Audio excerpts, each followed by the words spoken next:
In broad daylight, a Soshanguve street turned into a battlefield. Explosives, fire, and chaos erupted in seconds. But this wasn't just a robbery, it was a zone, and what happened next stunned the town.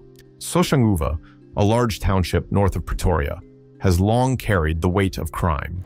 For years, it has lived under the shadow of break-ins, hijackings, and worse. But on one Wednesday afternoon, it became the center of something much darker. A violent cash-in-transit robbery brought terror to the streets and left scars in its wake. What happened wasn't just crime, it was war. South Africa has seen a sharp rise in these kinds of robberies.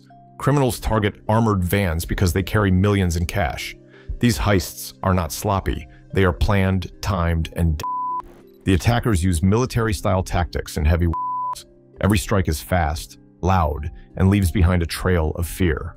The M43 and Molive Makinta intersection was the scene this time. This is not a quiet corner. Taxis pack the roads, street vendors sell food, and school children cross on their way home. Cars line up at the traffic lights. People go about their daily lives. But below the surface, this area has become a soft target, exposed and busy, perfect for an ambush. Local rumors have circled the area for weeks. People said strange cars were parking nearby for hours without drivers. Some spoke of unfamiliar men asking questions about delivery times. Others noticed drones flying low, though few reported it. Still, no one expected the storm that hit on that day. Around 4:30 p.m., the cash van entered the intersection. Just like every other day, it crawled through traffic, cautious and armored. Nothing seemed off. Children were walking home in groups. Vendors were frying vetkoek and boerewors rolls. Loud music played from nearby shops. Then, in an instant, everything changed. Eyewitnesses remember a white SUV suddenly cutting across lanes, stopping right in front of the van. Seconds later, two black BMWs appeared from both sides and blocked the escape routes. The street turned into a trap within seconds. A cloud of black smoke rose quickly. Then came a sound no one could ignore, a blast so loud it shook windows and set off car alarms. The attackers wore black and had their faces covered. They carried rifles and shouted commands. One of them threw a small device at the armored truck. It exploded with a flash and bang, cracking the reinforced door open. People screamed and scattered. Some ducked under tables. Others abandoned their cars in the middle of the road. Surveillance footage later showed pure chaos. People ran in all directions. Some crawled behind wheelie bins. A woman fainted near a vendor stall. An elderly man hid beneath a fruit table as oranges rolled across the road. Within seconds, the entire intersection looked like a zone. Inside the van, the security guards tried to fight back, but the firepower outside was too much. Bullets slammed into the vehicle. Glass shattered. The guards radioed for help, yelling that they were under attack. The criminals didn't flinch. They pulled heavy bags of cash from the smoking van and loaded them into their cars. One attacker fired into the air, forcing people back. It all happened so fast. The actual robbery lasted less than 5 minutes. But in that time, dozens of lives changed. A mother dropped to the ground, shielding her child. A taxi driver screamed for passengers to get down. A schoolboy was nearly trampled in the panic. The smell of gunpowder hung in the air. Then, just as quickly as they had arrived, the robbers were gone. The engines roared, the tires screeched, and the 3 cars sped off with the cash. But they didn't know the police were already nearby. Hours before, intel had been received about a possible hit. Tactical officers were already deployed.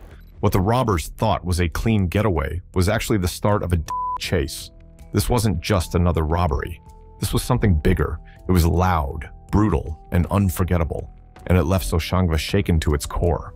As the last echoes of the explosion faded, the streets of Soshanguve turned from smoke-filled silence to full-blown panic. The robbers, having ripped open the cash van with explosives, grabbed the bags and scrambled back into their high-speed vehicles.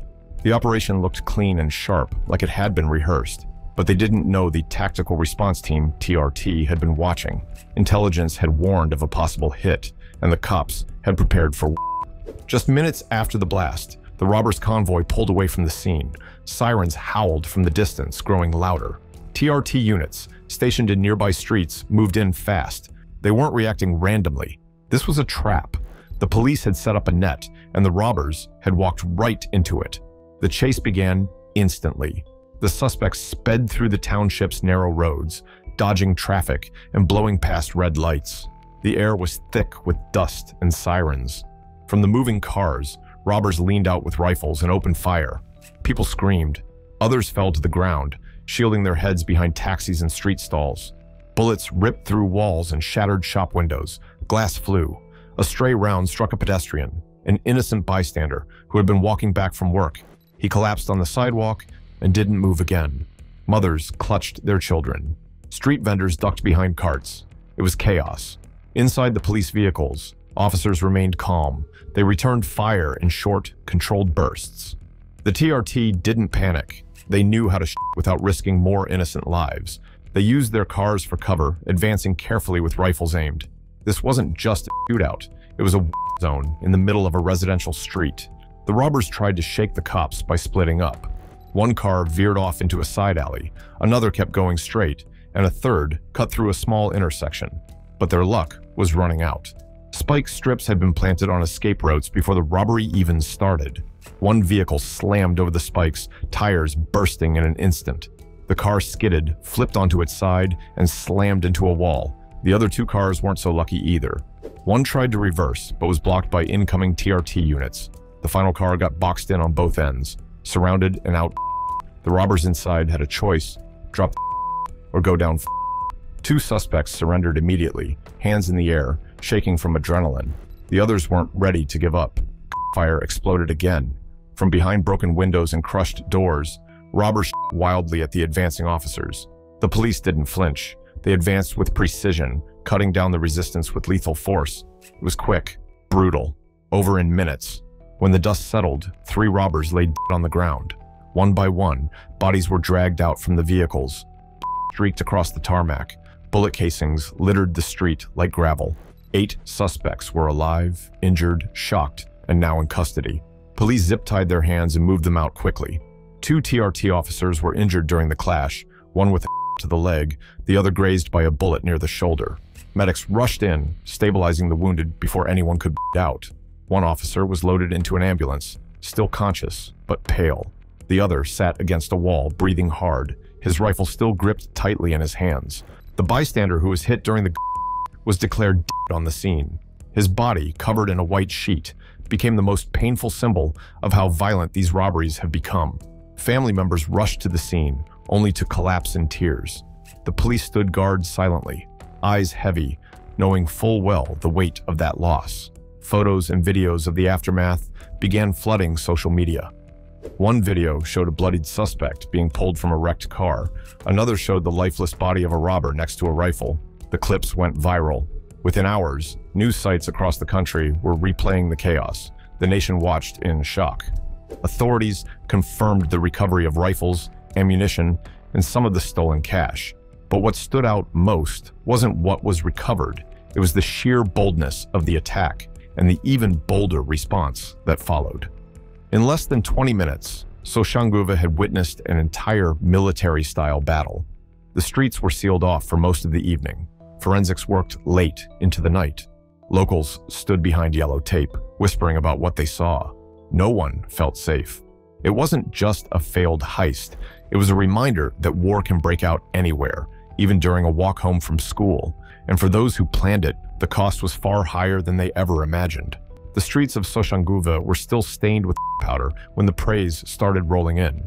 People who had once lost faith in the police were now shaking their heads in disbelief. For once, the cops were fast. They didn't show up late. They came in hot, ready, and determined. People stood in small groups, still shocked but talking about what they had seen. Some said the police looked like soldiers, not like the officers they were used to. They moved quickly, worked as one, and didn't wait around. It was chaos, but the cops weren't the ones caught off guard. This time, they were prepared. Social media exploded like the heist itself. "The police made us proud today," one post read. Another said, "Minister, give these men a raise." Others added, "This is how you take crime head-on." The mood online was proud, even emotional.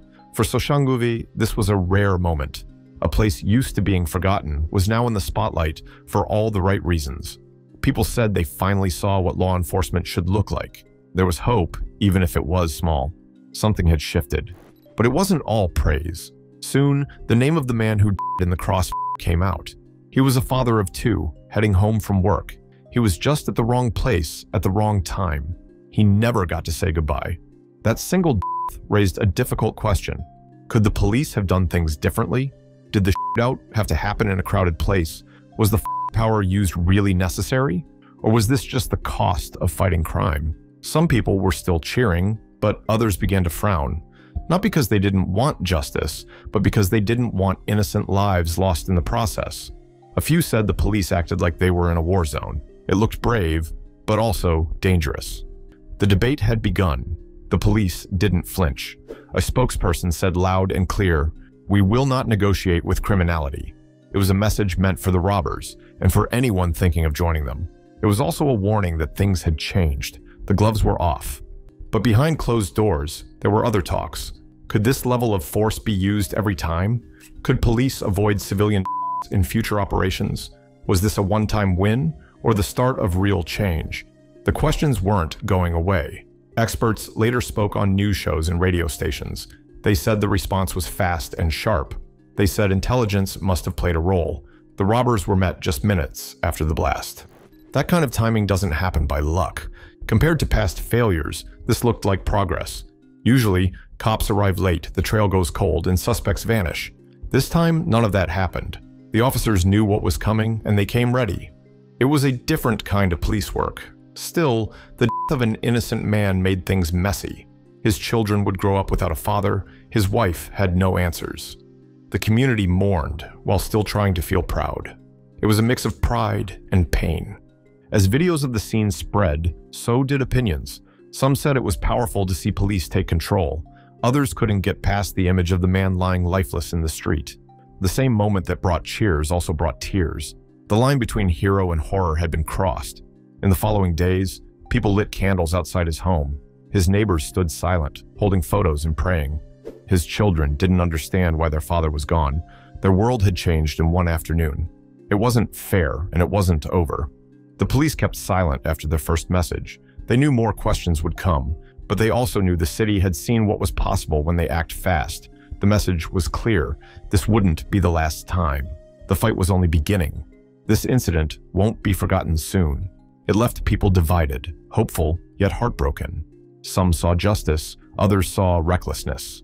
The truth lies somewhere in the middle, and the scars will last a long time. As the shots faded and the dust settled, a strange quiet took over the street. But it didn't last. A new kind of chaos was already forming, this time without bullets. People began to creep closer to the wrecked cash van, eyes wide, hands twitching. The danger was gone, but now temptation had taken its place. From the broken shell of the van, stacks of money lay scattered. Some of it was half burned. Some were still in tight bundles. The air smelled like powder and greed. It didn't take long before the crowd moved. Someone ran forward, grabbed a handful of notes, and sprinted away. That one move opened the floodgates. Suddenly, dozens of people rushed in like a wave. Screams of panic turned to screams of excitement. Cell phones recorded it all. Footage later showed men, women, even teenagers climbing into the van's broken frame. Their arms reached for anything that looked like cash. Some stuffed plastic bags. Others shoved bills into their clothes. It was no longer a crime scene. It was a free-for-all. The police shouted for them to back away, but no one listened. The officers had just finished exchanging fire. They were tired, outnumbered, and caught off guard. Looters ran past them, ignoring the badges and the warnings. For a few minutes, no law existed.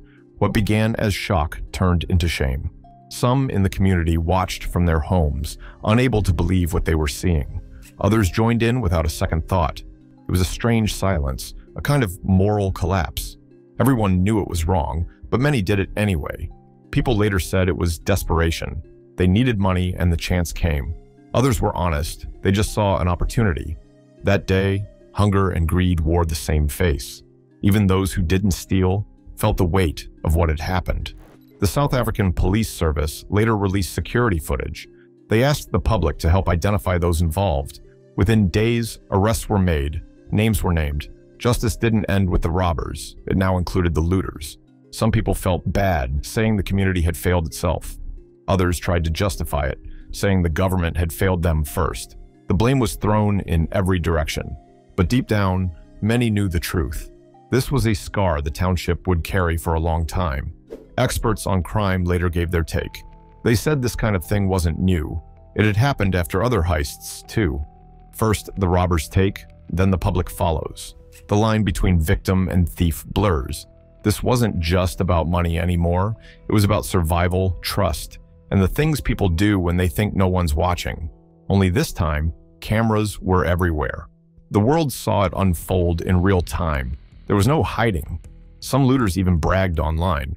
They posted photos with stolen notes, smiling like they'd won something. Others kept quiet, hoping not to get caught.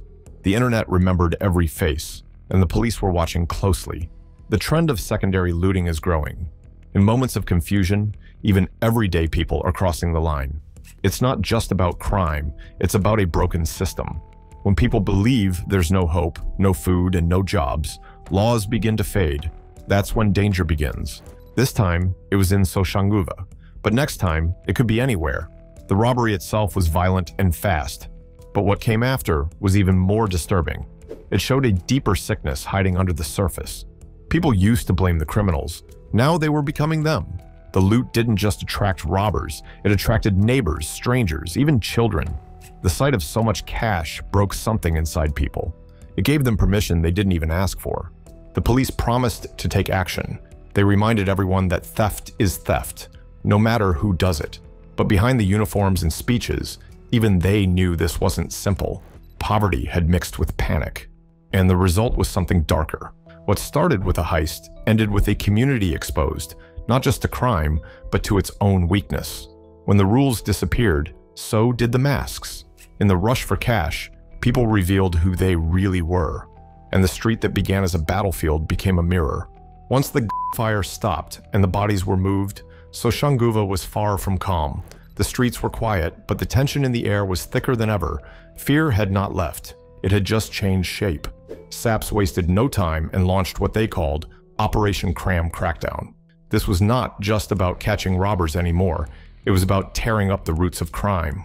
Tactical response teams stayed in the area. Patrol cars rolled through neighborhoods day and night. Helicopters circled the skies. Search dogs barked at locked gates. Soshanguve was under a microscope.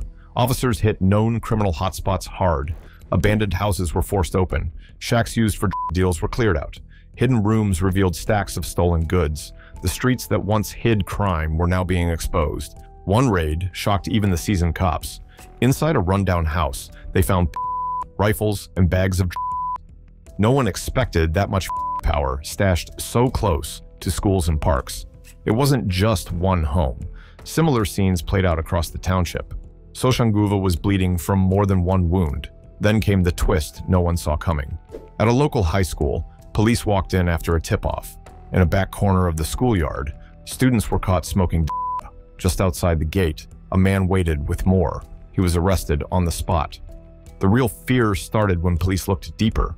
This dealer wasn't acting alone. Evidence pointed to links with the same gang behind the heist. Teachers stood frozen in disbelief. The rot had reached the children. News spread fast. Parents flooded the school gates, some in tears. A place meant to teach had become a battlefield of influence. People asked how long this had been going on. No one had an answer. The SAPs held a press briefing later that evening. "We're not stopping at this one heist," the officer said. "We're cleaning Soshanguve out." The message was loud, clear, and full of promise. But some wondered if it had come too late. Political leaders arrived days later. Their faces were tense, their words carefully chosen. They shook hands and made speeches about safety and change. But trust was already broken.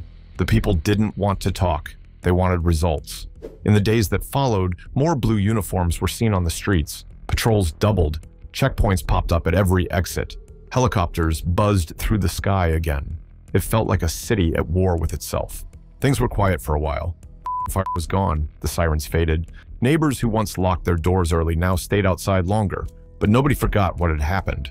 People said this wasn't just a heist anymore. It was a line that got crossed. The robbers weren't the only ones exposed. So was the silence of the people, and the weakness of the system meant to protect them. SAPs had drawn a line in the sand. For once, they didn't wait. They struck back.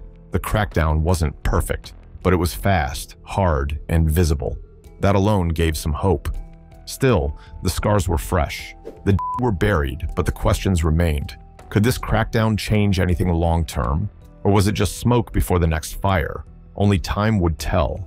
Soshanguve became more than a crime scene. It became a warning, a place where violence met justice in broad daylight, and where just once the law didn't arrive late, it arrived loud. Don't forget to like and subscribe. See you in the next video.